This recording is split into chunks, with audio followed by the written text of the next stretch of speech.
श्यामपुर नाम के गांव में असलम नाम का एक आदमी रहा करता था। उसका गांव में मटन का दुकान था। असलम घर में अपनी माँ के साथ रहा करता था। उसने घर में बहुत सारी बकरियां पाल के रखी थी, जिनकी देखभाल उसकी माँ करती थी।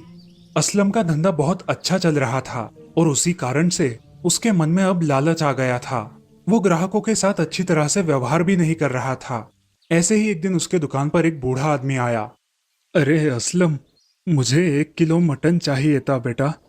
अरे चाचा, आप ले जाइए, आपका ही तो दुकान है। अरे बेटा, मेरे घर मेहमान आने वाले हैं, इसलिए मुझे 1 किलो मटन चाहिए था, मगर मेरे पास पैसे नहीं है बेटा। चाचा, मैं पैसों के बिना कोई काम नहीं करता, आपको तो पता ही है ना। हाँ बेटा, मुझे पता है, मगर मेरे पास अभी पैसे नहीं है। मैं कल या परसों तुम्हें दे दूंगा।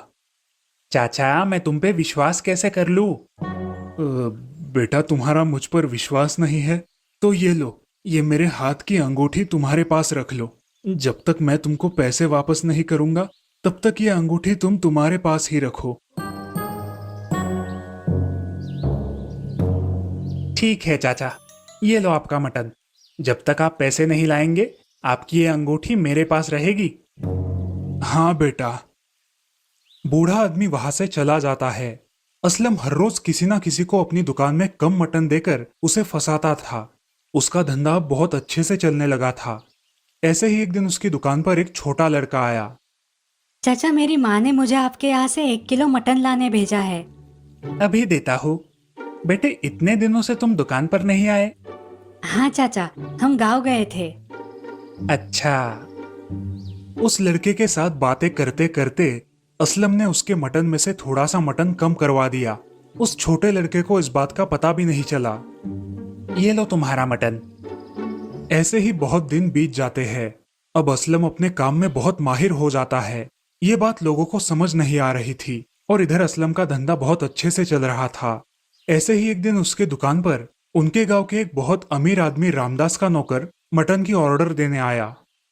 अरे असलम, हमारे मालिक के घर बहुत बड़ी पार्टी रखी हुई है, उसके लिए हमें 40 किलो मटन चाहिए, क्या मिल सकेगा?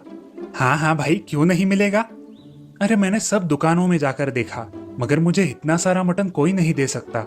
मैंने तुम्हारा नाम सुना और तुम्हारे पास चला आया। भाई, आप बिल्कुल सही जगह पर आए हो। आपको जितना मटन चाहिए उतना मैं दूंगा, बस किस दिन और कब चाहिए मुझे बता दो। परसों के दिन सुबह ही चाहिए। ठीक है, मिल जाएगा आपको। आप आपका पता मुझे लिख कर दो।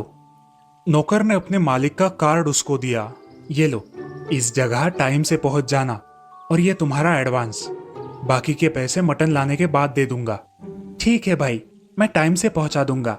अब वो नौकर वहां से चला गया। असलम बहुत खुश हो गया और ये खुश खबर घर जाकर उसने अपने माँ से बताई। अरे माँ, मैं आज बहुत खुश हूँ। मुझे एक बहुत बड़ा मटन का ऑर्डर मिला है। मुझे 40 किलो मटन पहुंचाना है। ये तो बहुत अच्छी बात है। अब तैयारी में लग जाओ। हाँ माँ। 2 दिनों बाद सुबह ही उठकर असलम सारा मटन काट कर रखता है। उसे नापने लगता है और उस 40 किलो मटन से 5 किलो मटन बाजू में निकाल कर रखता है। अब सिर्फ 35 किलो मटन बच गया था। मैंने आज तक इतने सारे झोल किए हैं, मगर किसी को कुछ पता नहीं चला। क्यों ना इस बार थोड़ा बड़ा झोल कर दूं?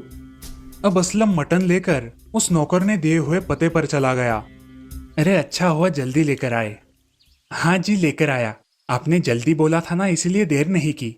यही रुको, मैं मालिक से तुम्हारे बचे हुए पैसे लेकर आता हूँ। जी। असलम वहां खड़ा रहता है और नौकर अंदर जाकर मालिक से बचे हुए पैसे लेकर आता है। ये लो भाई तुम्हारे पैसे। धन्यवाद भाई। ऐसा कहकर असलम वहां से चला जाता है। अब रात हो जाती है और उस मालिक के घर कार्यक्रम शुरू होता है। बहुत सारे मेहमान आते हैं, लेकिन जब खाने की बारी आती है, अब तक तो हमारे किसी भी कार्यक्रम में किसी चीज की कमी नहीं पड़ी थी। इस बार मटन कैसे कम पड़ गया?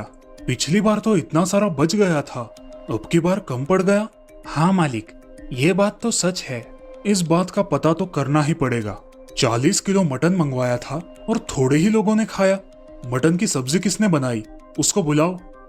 नौकर जाकर रसोइया को बुला कर लाता है। साहब, आपने बुलाया? हमारा मटन कम कैसे पड़ गया? हमेशा तो नहीं पड़ता, इस बार कैसे कम पड़ गया? साहब, हमेशा मटन बराबर रहता है, लेकिन इस बार मटन थोड़ा कम था, इसीलिए सब्जी भी थोड़ी कम ही बनी थी। सुंदर, तुमने कितना मटन मंगवाया था? मालिक, मैंने तो 40 किलो ही मंगवाया था, हमेशा की तरह। तो फिर कम कैसे पड़ गया? उस मटन वाले को बुलाओ, उसने ही कम मटन दिया होगा। कुछ ना कुछ गड़बड़ है। अब नौकर असलम को बुला कर लाता है। जी साहब, आपने मुझे बुलाया? तुमने हमारे यहाँ मटन दिया था, रसोइया बोल रहा है कि तुमने कम मटन दिया है। हमने तो तुमसे 40 किलो मंगवाया था। तुमने कितना मटन दिया है, सच सच बताओ, झूठ बोलोगे तो पछताओगे। ये सब सुनकर असलम चुपचाप खड़ा रहता है।